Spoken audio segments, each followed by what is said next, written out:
In a previous episode, we noted how by default the browser will make anchor tags blue if you have never visited them before. So let's learn how we can override it using the most basic way, the way it was done a long time ago. And that's by using an attribute called style. So just as we can have a href attribute or a target attribute for anchor tags specifically, we can also have style tags that will work on any of the elements that go within the body. So let's try it now. Style equals and then quotation. So notice it follows the exact same format. The name of the attribute is style and the value is what? And this is where we get to use CSS. And CSS takes a specific shape of property name and property value. So in this case, if we want the color to be yellow, why don't we do color followed by a colon, then the value, yellow. Now what we have here is considered a statement. Get the color, make it yellow. Name, colon, value. And then we specify that we are finished by ending it with a semicolon. So let's save that. And now if I come back and reload the page, this text is now yellow. And that's a terrible color. Please don't ever do that. But let's say we want to make it black. Refresh, now it's black. Let's say you come from a print background and you're used to using maybe RGB values. Okay, I can do that as well, RGB, and this means red, green, blue. So let's say 100 red, 200 green, 50 blue. Reload the page, and now we get this nice green color. We also have the option of using what's known as hex values. So that would be a 6-digit sequence that references a specific color. So for example, if I wanted a grayish color, I could do E3, E3, E3. And notice that I prepinned a # to specify that this is a hex value. Now if I load the page, sure enough, we are referencing it like so. So there are many ways that you can specify a color, and it's as simple as using the color name, or if you need more control, to RGB. There's also something called RGBA, which you're not quite ready for yet. And then you can use a hex value. And then there's HSL. There's lots of different ways. I encourage you to research them on your own. But for now, stick with simple declared colors. Notice how this anchor tag has an underline. What if you do not want the underline? Well, that is referenced by a property name called text decoration. Text decoration from the browser is set to, and if we look here, here's all the options that are available. It's set to underline by default. If I reload the page, nothing will happen because that's already the default. If you want to verify this, once again, right-click or control-click, inspect element, and now if we come to the right area right around here, you can see default stylings that are in place.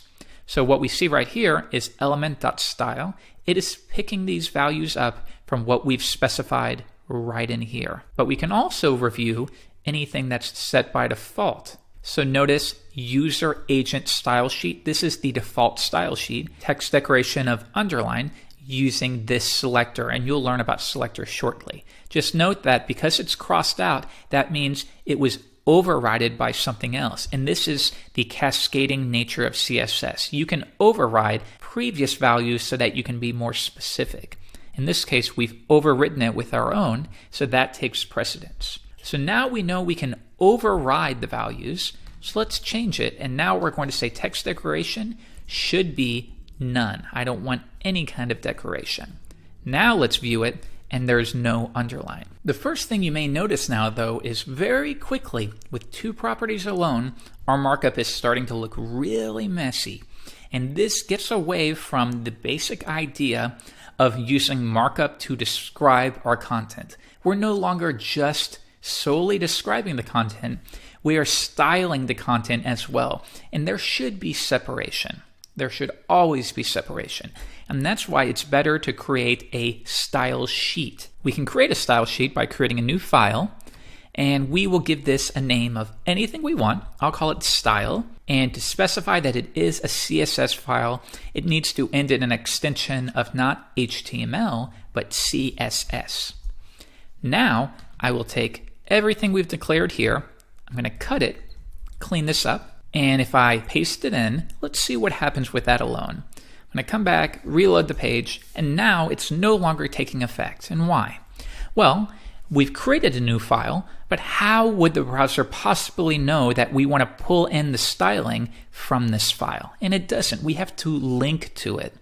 So would we link to it within the body? You could, but why would you? It's not going to be displayed on the page. It makes much more sense to link to your CSS files, maybe your JavaScripts, from the head. So we'll do that. We use a link element to link to a file. Now, we need to tell it what's the relationship to this file. It's a style sheet that we're linking to. Next, where is it? So we're going to use that familiar href property that we learned with anchor tags. The href is going to be style.css. It's in the same directory, so I can reference it simply like so. Now, there will never be text within the link, so we can self-close it the way we did with meta tags. Let's get rid of this and self-close it, or again, it's just okay to do it like so as well. Just be consistent. If I load the page once again, it's still not taking effect. Why is that? Well, let's view the source and figure this out. I'm going to view the source, and you can link to specific pages. So notice, even though I'm in the source, I can view the HTML page that we're not linking to correctly. So now let's see if we are picking up style.css. Click on it, and yes, it is pulling in that file. So for some reason, it's not picking that up. And the reason is, while we can use properties like this specifically within an anchor tag, we can only do so because it's implied what the styling is associated with. When you have style within here, it's implied that we're styling the anchor tag. Within a CSS file, we need to be a little more explicit. In this case, if I want to reference a tag name like anchor tags, I have to use a followed by a curly brace and then followed by a closing curly brace, like so. And now I can take everything here, paste it in, and again, always indent for good practice. So now what we're saying here is find all anchor tags, any element that has a name of A. In this case, it's only referring to this right here. Then execute anything within the surrounding curly braces. And here we're going to get the color, make it red, text decoration, no underline. Let's try it now, and ta-da, now it is taking effect because we have explicitly stated what the styling is associated with. Now, why don't we add a heading tag? Keep it like so, reload the page, and now let's say I want to change the font of the heading 1 tag. Okay, well, we can do that, not by doing the style attribute, even though you can get away from that. It's a very bad practice. I don't want you to do that. Always, when you style something, reference the associated style sheet. And now I'm going to say, find all heading 1 elements and execute anything within the curly braces. In this case, if I want to change the font, I can type font. And if you use a good editor, lots of times they will give you code hints. So if I say font family, you can see here's all of the choices. And you'll learn a little bit more about what fonts to choose in a future lesson. Just know you can't always use any font that's available on your computer because it likely won't be available on the computer of whoever is browsing your website. So there are HTML safe fonts that will be available on the huge majority of all computers. In this case, I'm going to specify Helvetica and a fallback, and that means if the user does not have Helvetica, fall back to Arial. And then there is a base value called sans serif, and that will refer to, without getting into it too much, a very specific kind of font. However, a good tip to know is sans serif will automatically use one of these fonts if it's available as the default. So what you can do, if you want, is set this to sans serif and make sure you end it with a semicolon, and it will automatically use the most appropriate sans serif font.